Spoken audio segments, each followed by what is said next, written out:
Hi again, everyone, and welcome to Utopia. Today we will visit with one of Utah's first organic co-op farmers and reveal the shocking situation of the shrinking farmland in Utah. And later, we will be kicking the dirt off our boots, putting on our waders, and fly fishing the Green River. You won't want to miss that.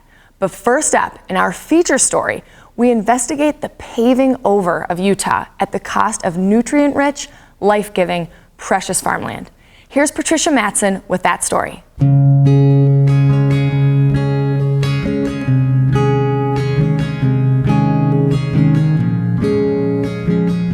John Borsky wasn't always a farmer. In his 30s, a health-conscious doctor who lived next door mentioned 3 letters, C-S-A, and John was hooked. Before he graced the Utah local farming scene, he graced the ballet scene. From dancer to farmer, some would say John is substituting one physically demanding career for another, as he is now back home in Kaysville farming organic produce and selling it at Salt Lake's Farmers Market. The neighbor said it's called CSA, it's Community Supported Agriculture. I guess in other countries they've been doing it for years. But he said, hey, you'll get the customers to pay up front in the beginning of your season when you need the money most.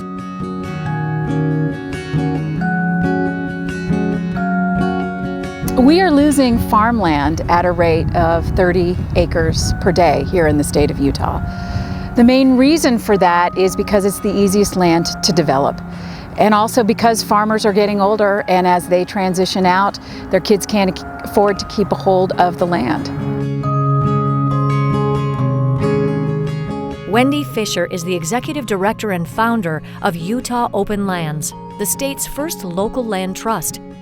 Wendy and Utah Open Lands spend much of their efforts creating conservation easements, which are legal agreements entered into voluntarily between a landowner and a trust or government agency that forever protects the conservation value of the land. In the case of the farms they protect, the land continues being farmed, whether by the family or leased at a tenable rate. Since Wendy started Utah Open Lands in 1990, they have protected over 60,000 acres. Farming in Utah is in trouble.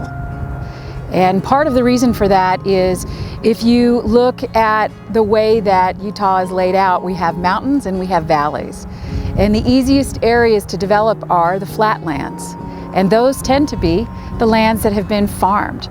They're easy to develop, and therefore they are the first landscapes that get put on the chopping block. Land conservation has never been so critically important in Utah. According to the U.S. Census Bureau estimates for 2015-16, Utah was the fastest growing state in the entire nation.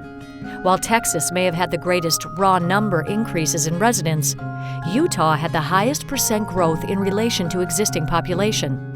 And these people are moving in on top of topsoil, nutrient-rich, prima farmland soil, which once gone is truly irreplaceable, just like the farmers that are replaced along with the land lost to asphalt and concrete.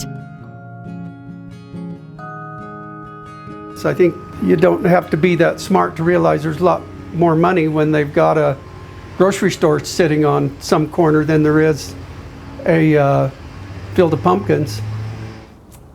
What I see is just the lure of money when you've been in a family for so long that is works so damn hard and hasn't made much money, and the opportunity to become a millionaire. I know farmers right now in Layton could be millionaires and they're driving old beat up trucks, but they're too ornery and they just, they're hanging on to the farm because it's their life and that's what they enjoy doing. I mean, this is my life. This is what I enjoy doing.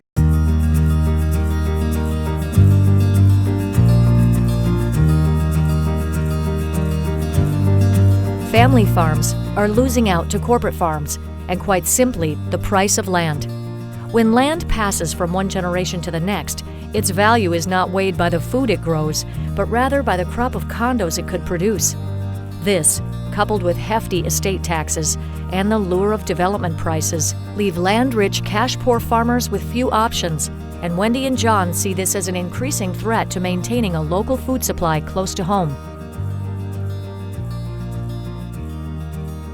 When you're surrounded by development, the price per acre of that land is not based on a farming rate, it's based on its highest and best development potential. And if you look around us at the property we're sitting at today, some of that includes multifamily development. And so a farmer can hardly afford to buy $1 million piece of property and then start farming it.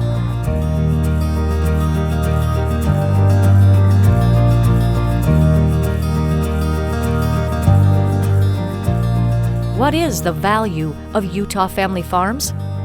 The concept of economic value has confounded experts since the founding of the discipline. For land, it's even more complicated.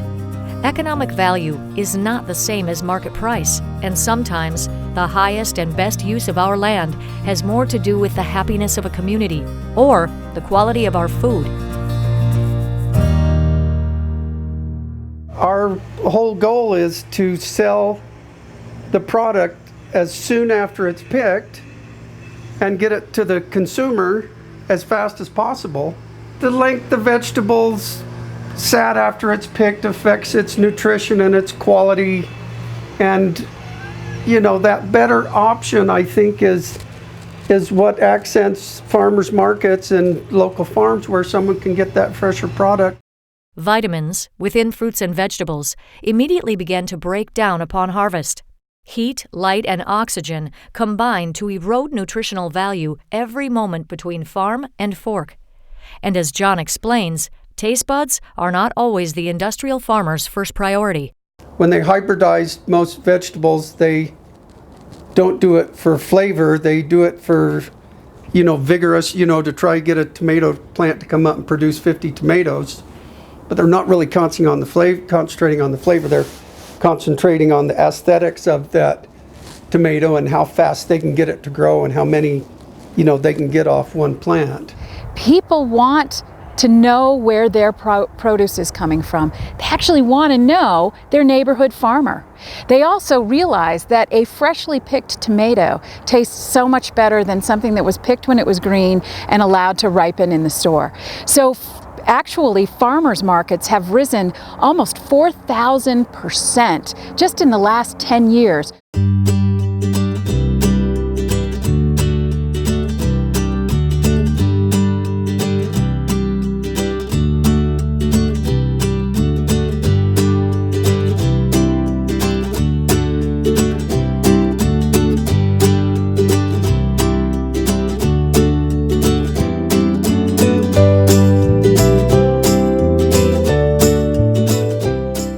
In 2012, the last time the agricultural census was conducted, farms with direct sales to consumers were 6.9% of the nation's 2.1 million farms. But the sales from those farms only made up 0.3% of total agricultural sales.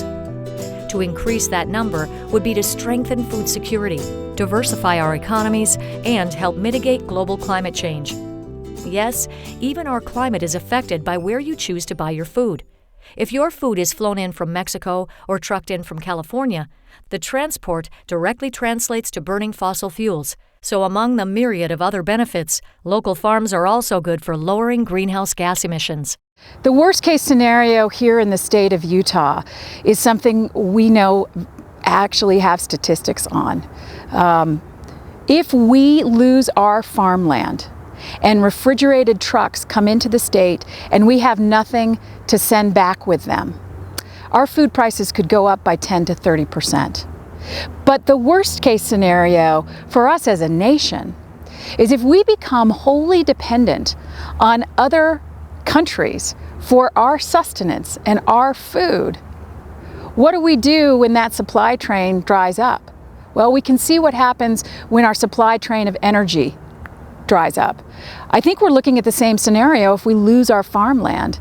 So when you look at the orchards, when you look at the vegetable produce, and even when you look at large ranches where we're getting meat products from, Being able to have a supply of that means we are more self-sufficient as a state and as a nation.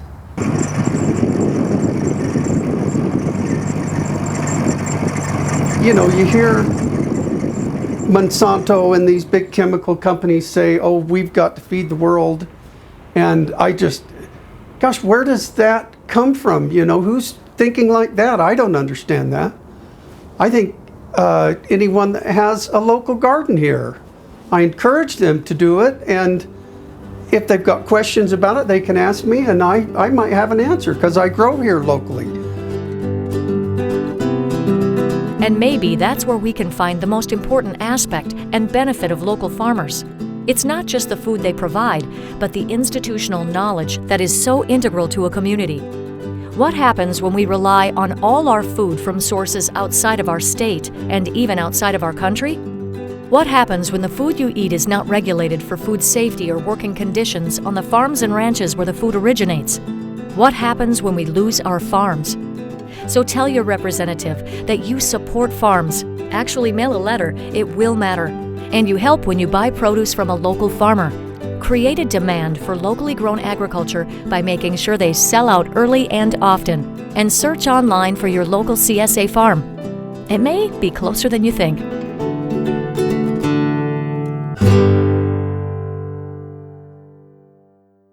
If you would like to learn more about the very important work of Utah Open Lands and explore ways to do your part, you can visit their website or go to one of their events.